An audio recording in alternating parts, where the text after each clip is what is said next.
They are reeling as a basketball program right now. And it is time to pull out all the stops. Throw everything you can at this season and see if it works, because time is running out. Throw the kitchen sink at them if you got to. They scored 15 points against UVA 2 games ago. Came back against Syracuse with a blistering 22 points in the first half against Syracuse. That's rough. That's it's bad. Yeah. Just put it bluntly. Call it what it is. And now it's time to take all of the built-up frustration, of which I'm sure there is plenty after the last 3 games. Take all of the built-up anger, all of the built-up energy, and put it into change, and big change. The fearlessness to make big moves when you have nothing to lose is part of coaching. It's what Kevin Keatts has to do now. Let's hear from Kevin Keatts on who played well. We didn't play well. And it's weird because this is, you have that one game a year where you just don't play well. And it typically ends up in a 25-point loss or, a 30-point loss. I told those guys it's not enough to just say, hey, we fought, because that's who we are. That's what you're supposed to be in the program. We didn't play well. I think this was the only game that I didn't feel like anybody on our team particularly played well. We didn't play well, and it's one of those things where we got to get back. We got to get in our own bed. We got to get some home cooking, and we got to get back on track. But if you told me to point to anything, I didn't think anybody played well in any particular area. It's okay if there's one game. We're 3 straight games. Yeah, you're going to have one game where everything, I describe it all the time, right? The no good, terrible, horrible, very bad day. You wake up, you spill toothpaste on your favorite shirt, and you're not even sure why you put your shirt on before brushing your teeth. Like we've all had those days. You're going on 3 straight. Lost to Virginia Tech, not good enough. Lost to UVA, had 15 points in the first half, and you heard him say it there, right? I don't care if you tried hard to battle back. It's not enough. Lost to Syracuse, double figures. It's time to make changes. You spend all offseason. I get the difficulty, right? I understand if you're a coach, you spend your entire offseason, you spend your entire preseason, you have all these wonderful blueprints and diagrams of how your team is going to be successful, and it's hard to throw all that away on the fly to try something that you've thought of maybe for 2 days, right? You tell one of your assistant coaches, give me something new in time for our next game, and then you throw out what you tried for months to design. I get that it's difficult, but right now what you're doing isn't working. You were buoyed by a schedule that was not threatening earlier in your ACC schedule. Now you've played 3, I wouldn't even say top-of-the-line teams, 3 middle-of-the-road teams, loss. And I'm talking real changes here. Talking big changes. And by the way, I think Kevin Keatts knows this and understands this, and he kind of soft-launched it, right? He had like a friends and family opening, right? We're not open soft opening. Yeah, we're not open for business, but hey, if you know some people come through, we're gonna have a limited menu. He didn't start DJ Burns this past game. DJ Burns came off the bench. That's a change. DJ Burns is a leader. He's a crowd favorite. He's an energy kind of magnet from everybody that follows. And he didn't start.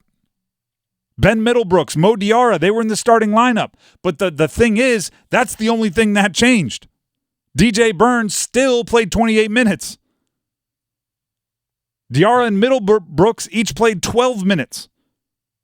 So it's you changed who walked out there and fist bumped to the other team and then was there for the jump ball. Then you played the rest of the game similarly.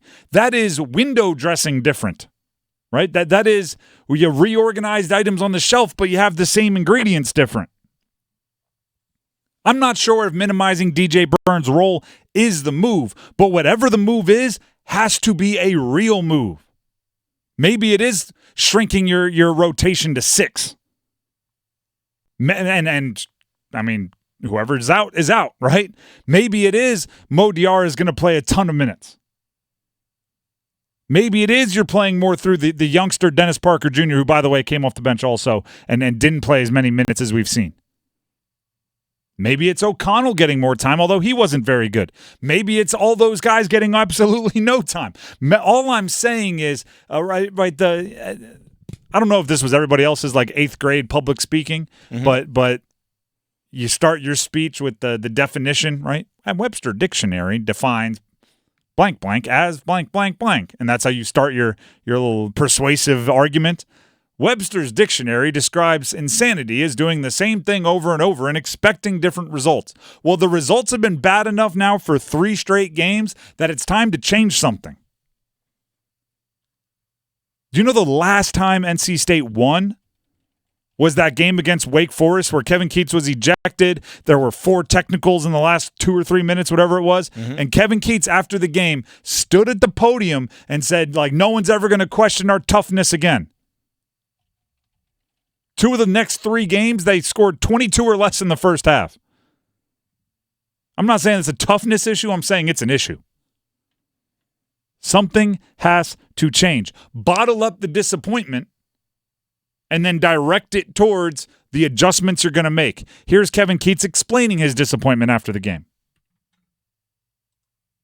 I'm disappointed because we've got some older dudes, and I thought today – we were not as locked in on scouting reports as we've done in the past, meaning paint touches and not giving up free throws and all of that other stuff. And that hurts you when you're not locked in to the way you should be on those things. And you know what? Instead of being angry right now, because I can turn to an angry side of it, I'm disappointed because we didn't follow the defensive scouting report that we needed to follow.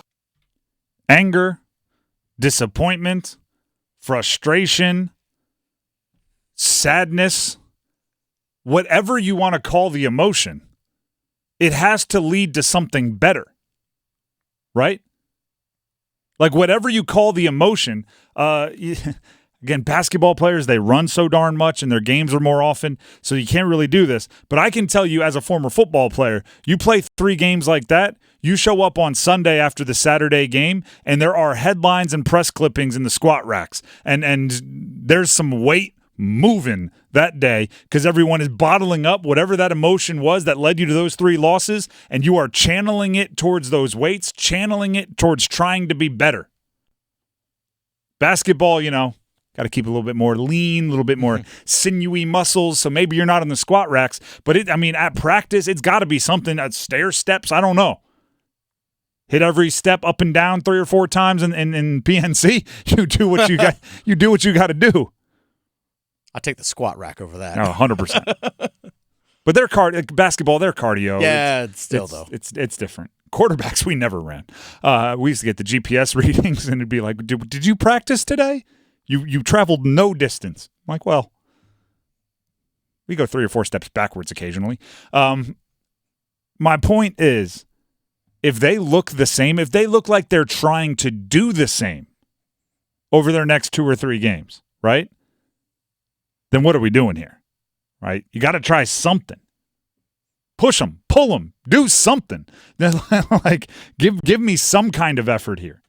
Because trying yourself out the same way and just saying we're going to do better, it's like that works for a game, maybe 2. You've lost 3 games to teams that I think you're more talented than. You got Miami tomorrow night. 9:00. And then, ironically, they're a team that, at least at the top of their roster, you might be deeper, but they have some talent up there at the top that you're going to have to match. And it's frustrating that no individual got kind of that takeover mode. We talked about that Friday, right? I needed to see their top players kind of grab the bull by the horn and say we're either going to win or we're going to lose on my back. I didn't feel that from many.